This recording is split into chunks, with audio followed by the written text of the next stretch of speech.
Bonsoir à tous et bienvenue. À la une ce lundi, la rentrée des classes pour les parlementaires ivoiriens.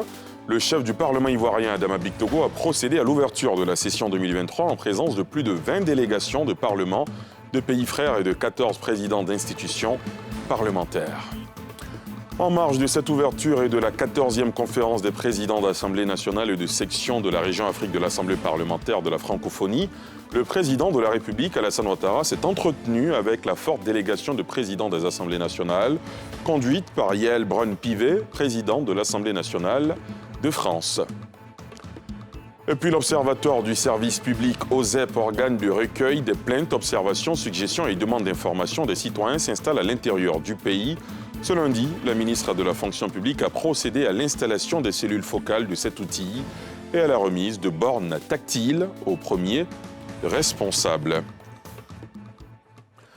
Tous les regards étaient dirigés ce matin vers le siège de l'Assemblée nationale de Côte d'Ivoire au Plateau. Grande rentrée des classes pour les parlementaires ivoiriens.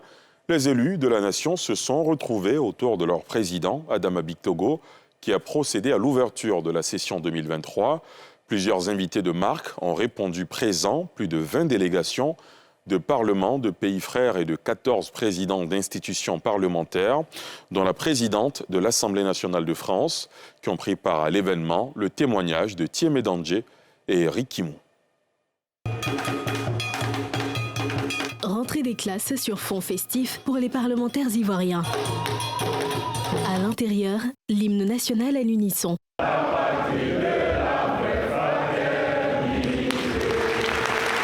La session 2023 s'est ouverte en présence du vice-président de la République, du Premier ministre et 25 délégations hôtes, dont 13 présidents d'institutions parlementaires. Le présent et l'avenir, nous avons pour mission de les imaginer, de les façonner et par là de transformer en profondeur les relations entre l'Europe et l'Afrique, entre l'Afrique et l'Europe. C'est ce message que je suis venue porter ici au nom de la représentation nationale française au peuple de votre continent. Les autres chantiers sont eux déclinés par le président de l'Assemblée nationale ivoirienne. En première ligne, les élections locales à venir. Nous devons, malgré nos divergences politiques, ethniques et religieuses, rester attachés aux valeurs universelles de la paix et de la démocratie pour hisser notre pays au rang des pays porteurs d'espérance et de fraternité vraie, comme nous le rappelle fort opportunément notre hymne national, l'abidjanaise. Autre chantier évoqué lors de cette rentrée parlementaire, la réconciliation nationale, la diplomatie parlementaire et la promotion du leadership du pays dans un contexte marqué par plusieurs défis. Pour mener à bien l'ensemble de ces réformes législatives dont notre pays a besoin, une collaboration intelligente avec le gouvernement est nécessaire.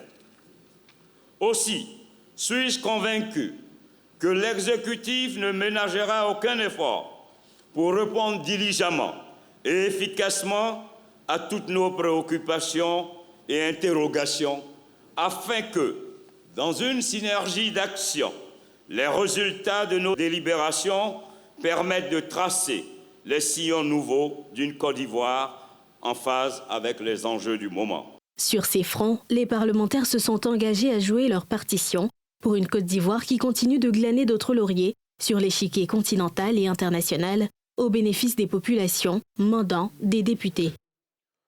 En marge de cette ouverture et de la tenue de la 14e conférence des présidents d'Assemblée et de section de la région Afrique de l'Assemblée parlementaire de la francophonie, le président de la République, Alassane Ouattara, s'est entretenu avec la forte délégation de présidents des Assemblées nationales conduite par Yael Braun-Pivet, présidente de l'Assemblée nationale française. La gouvernance et les défis communs aux pays membres de l'organisation internationale ont meublé les échanges, comme nous le montrent Pierre Dipomelin et Fulgence Kissiedou. Relever les défis communs à travers un nouveau partenariat entre l'Afrique et l'Europe, privilégier le dialogue entre les peuples, la jeunesse, les questions sécuritaires, ont été entre autres les sujets débattus lors des échanges entre le président Alassane Ouattara, et les présidents d'Assemblée nationale au palais présidentiel. Et nous venons d'échanger sur le fait que ce qui était très important pour nous, et peut-être au-delà de tout, c'est le dialogue entre les peuples, et que nous partageons tous, que nous soyons parlementaires ou autorités gouvernementales ou présidentielles, cette volonté commune d'agir au nom de nos concitoyens, d'agir pour eux dans l'intérêt général, et que pour ce faire, nous devons toujours privilégier le dialogue entre les peuples, privilégier la concertation, privilégier la co-construction, privilégier un nouveau partenariat.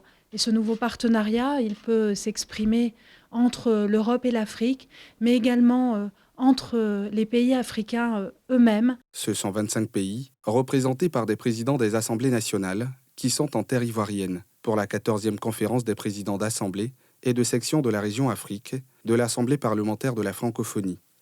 Avant la rencontre avec le chef de l'État, les présidents d'assemblées nationales ont pris part à l'ouverture solennelle de la session 2023 de l'Assemblée nationale ivoirienne. Justement, c'est une ambiance chaleureuse qui a prévalu lors de l'ouverture de cette session 2023 de l'Assemblée nationale ivoirienne. Tous saluent un bel esprit qui augure de bons auspices pour les travaux de cette session et s'engagent à maintenir la dynamique de cohésion observée au micro de Thiemé Dandjé et Eric Kimou. Après 3 mois de vacances, les députés retrouvent l'hémicycle. La bonne ambiance des retrouvailles fait le bonheur d'élus de Peuple Frères. En me conviant à ce rendez-vous solennel empreint d'amitié forte, de fraternité généreuse et de solidarité agissante, vous me donnez ainsi l'occasion de communier avec la famille ivoiro-sénégalaise. Dans cette pure tradition d'accueil chaleureux et d'hospitalité généreuse. Depuis toujours, le Niger et la Côte d'Ivoire ont cheminé ensemble au gré des péripéties de l'histoire, toujours en partageant la même vision sur les événements, toujours en poursuivant les objectifs similaires de paix, de démocratie et de développement. Pour les parlementaires qui font eux leur entrée de classe et l'augure des travaux sans accroc. Il y a une réforme même constitutionnelle qui est en vue. Donc on a du boulot et je pense que cela va bien se passer. Ce sera une année très riche, très importante pour la consolidation de l'état de droit, pour la consolidation de la démocratie et je dirais aussi pour la promotion du genre en Côte d'Ivoire. Les présidents d'Assemblée Frères ont pris la parole et ils ont parlé avec leur cœur, ils exhorté à la cohésion, à l'union dans l'action et c'est vraiment très important. Cela préjuge de lendemain meilleur pour le Parlement ivoirien.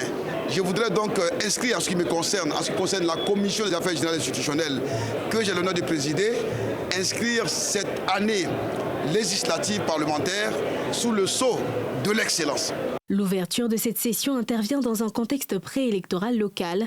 À quelques mois de cette échéance, le message du président de la Chambre basse est bien perçu. L'appel du président doit être entendu par tous, opposition comme ceux qui sont au pouvoir, pour que les élections se passent comme elles devraient toujours se passer, c'est-à-dire dans la paix, dans la convivialité, pour que celui qui est déclaré vainqueur soit vraiment le vainqueur et qu'il savoure sa victoire, et que celui qui a perdu de façon sportive reconnaisse sa défaite, pour que la vie ne s'arrête pas à une élection. À l'agenda de cette session parlementaire, faut-il le rappeler, une vingtaine de projets et de propositions de loi. Le vote de ces textes devra s'inscrire dans la bonne ambiance de la rentrée 2023 pour maintenir le climat de cohésion au sein de la représentation nationale. Dans le reste de l'actualité ce soir, les travaux du projet de transport urbain d'Abidjan, lancé depuis quelques mois et qui avance à grands pas, financé par la Banque africaine de développement et l'État de Côte d'Ivoire, ces travaux devront améliorer la mobilité et les conditions de vie des populations abidjanaises. Et c'est avec satisfaction que les élus locaux, accompagnés par le district d'Abidjan, ont constaté l'évolution des travaux réalisés à plus de 74%, comme nous l'indique Moussani Kiema. 4e pont, route de Dabou, voie Y4. Les travaux avancent à la satisfaction des élus locaux du district d'Abidjan, en visite de terrain sur les chantiers du projet de transport urbain d'Abidjan. Comme on le dit souvent, la route précède le développement. Nous voyons que vraiment la Côte d'Ivoire est en chantier. Et tous ceux qui viendront pour regarder le match de football au niveau de la ville d'Abidjan seront vraiment satisfaits. Le 4e pont est achevé à 74%, 73% pour la route de Dabou. L'autoroute de contournement, appelée Y4L, est à 75%. Je peux dire et l'affirmer que nous partons satisfaits parce que nous pouvons rassurer nos administrés du taux d'avancement de ces travaux. Nous sommes les premiers bénéficiaires en tant que commune. Vous allez voir qu'il y aura une mobilité au niveau du transport, il y aura une fluidité routière. Pour cela, il y aura une productivité. Aujourd'hui, nous sommes rassurés que nous partons vers le développement de notre pays. Ces travaux seront bel et bien livrés en fin d'année, conformément au cahier de charges, rassure le chef d'unité route du projet. Les délais sont figés et ne devront plus bouger. Pour celui de la route de Dabou et de la prison civile, nous avons comme délai d'achèvement le 30 juin 2023. Par contre, celui de la Y4, le délai pourrait aller jusqu'à la fin de l'année. Les délais sont en fonction des quantités de travaux qui sont inscrits au marché. Partant de cela, c'est ce qui nous amène à la fin de l'année. Financé par la Banque africaine de développement et l'État de Côte d'Ivoire, le projet de transport urbain va à terme améliorer la mobilité de la population abidjanaise, estimée à environ 4 700 000 habitants. Savez-vous qu'il existe un observatoire du service public, OSEP? Son rôle consiste à recueillir vos plaintes, vos observations, vos suggestions et demandes d'informations sur le fonctionnement du service public. L'organe s'installe à l'intérieur du pays. Ce lundi, la ministre de la fonction publique a procédé à l'installation des cellules focales de cet outil et à la remise de bornes tactiles aux premiers responsables. Une occasion pour Anne-Désirée Ouloto d'appeler ses collaborateurs à plus d'engagement pour une administration plus forte. Salif Yalekwe, Joseph Zécré.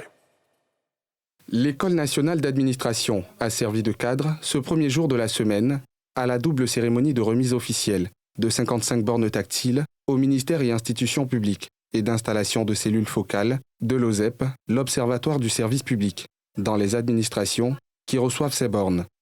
L'objectif demeure la satisfaction des usagers. Ces bornes, donc, serviront à collecter les préoccupations et suggestions des usagers clients, ainsi que la conduite d'enquêtes de satisfaction pour l'amélioration continue du service public et la satisfaction des usagers clients.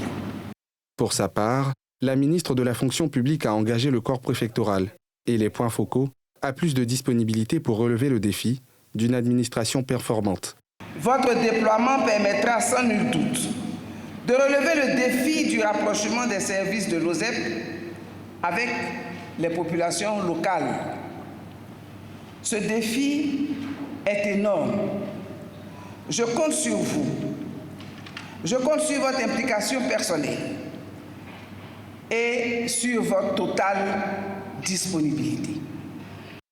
Un message bien reçu par le corps préfectoral qui entend jouer sa partition.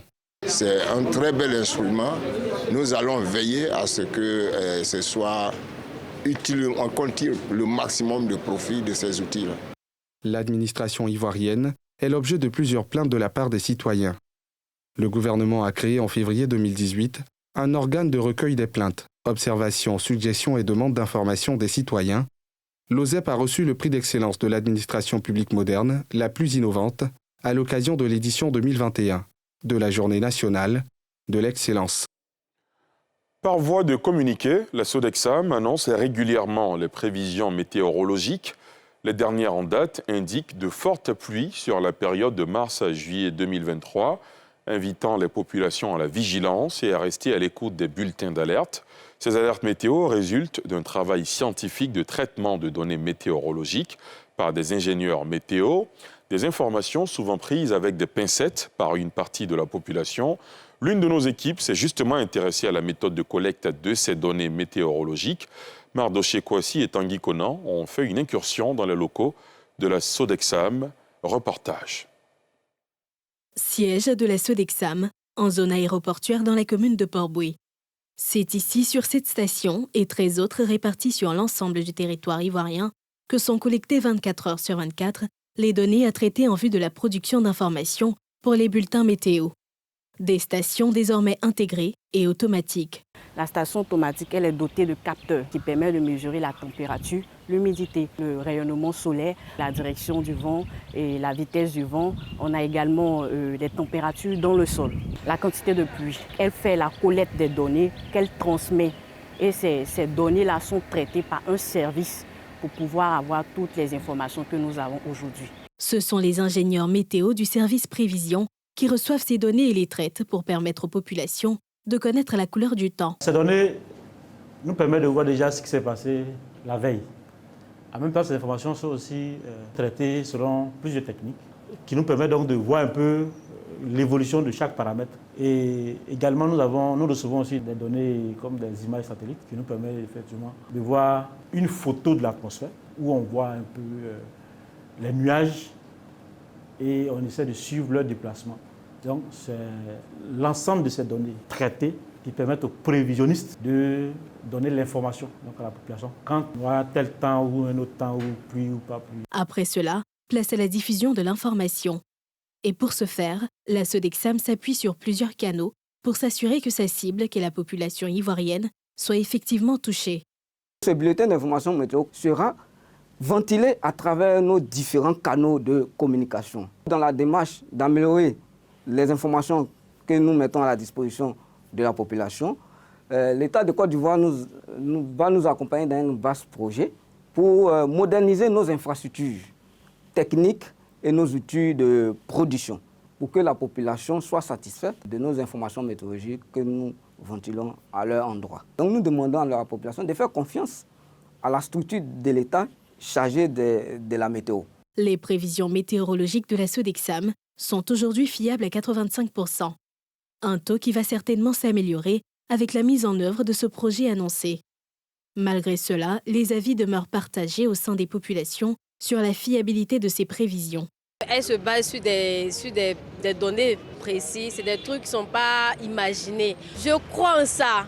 Bon, moi je pense que c'est une science qui n'est pas assez exacte parce que parfois on nous donne des informations à prendre en compte et après on voit que ce n'est pas vraiment ce qui arrive. Parfois on nous dit qu'il va pleuvoir ou la température sera à un tel degré dans une telle zone et on ne voit pas vraiment ça parfois, donc j'y crois pas trop. La question de l'accessibilité et de la fiabilité de ces informations demeure donc un défi majeur à relever pour éviter des pertes en vie humaine et autres dégâts en cette saison des pluies qui démarre. Selon une enquête de satisfaction menée par le Centre d'information et de communication gouvernementale, CICG, 77% des populations interrogées sont satisfaites des informations météorologiques produites par la Sodexam, soit près de 8 Ivoiriens sur 10. Institution supérieure de contrôle des finances publiques, la Cour des comptes veille à l'audit des comptes des structures et organismes publics afin de permettre à ses magistrats de jouer pleinement leur rôle dans cette mission. Elle a initié en collaboration avec la GIZ un renforcement de capacité sur l'audit de performance directe. Cette formation ouverte ce lundi vise à instruire les participants sur les nouvelles modalités de contrôle dans l'exécution des budgets programmes. Nadia Edja et Tanguy Konan pour la précision. Des dizaines de magistrats de la Cour des comptes réunis ce 3 avril afin d'être instruits sur l'audit de performance directe, contrairement à l'audit de performance d'attestation qui se concentre sur les rapports annuels fournis par les ministères et gestionnaires de programmes. Cette nouvelle méthode donne plus d'autonomie à la Cour des comptes quant à la vérification de la conformité entre les principes d'économie et la gestion des structures auditées. C'est une façon d'analyser les opérations des gouvernements dans le but de s'assurer qu'elles sont efficaces, efficientes et également qu'elles se font avec le souci de l'économie. Ça force le gouvernement à rendre des comptes. Il y a généralement un suivi qui va être effectué, ce qui fait que le gouvernement, les ministères, les parties prenantes vont être obligés d'agir à l'égard des recommandations qui auront été faites dans le rapport. Et il y aura un suivi qui sera effectué quelques années plus tard pour s'assurer qu'ils ont mis en œuvre les solutions pour régler les problèmes qui avaient été identifiés. Au cours de cette formation, toutes les étapes de l'audit de performance directe seront étudiées. Les magistrats seront ainsi outillés sur la maîtrise des principes généraux de cette méthode de contrôle, la conduite des travaux sur le terrain et la rédaction des rapports conformes aux normes. Cette formation bénéficie de l'appui financier et technique de l'Allemagne à travers le ministère fédéral de la coopération économique et du développement. C'est la fin de ce journal qui sera suivi de Focus Faits divers. Comme tous les lundis, vous le savez, ce soir, on s'intéresse aux mystérieuses disparitions qui entourent le lac Bamélé, qui hante les populations depuis des décennies. Chaque semaine, il attire de nombreux touristes, mais plusieurs disparitions par noyade sont enregistrées dans cet étang d'eau douce. Le lac de Bamélé est-il maudit? Quel est le mystère qui entoure ces disparitions tragiques? Quelles sont les causes profondes de ces morts inexplicables? La réponse ce soir dans ce nouveau numéro de Focus Faits divers à suivre dans quelques instants après ce journal. Après Focus Faits divers, vous avez rendez-vous avec toute l'équipe de NCI Sport qui vous propose ce soir, entre autres sujets, un focus sur le poste de gardien de but, notamment en sélection ivoirienne. Merci de nous avoir suivis. Je vous souhaite de passer une excellente soirée sur la nouvelle chaîne ivoirienne.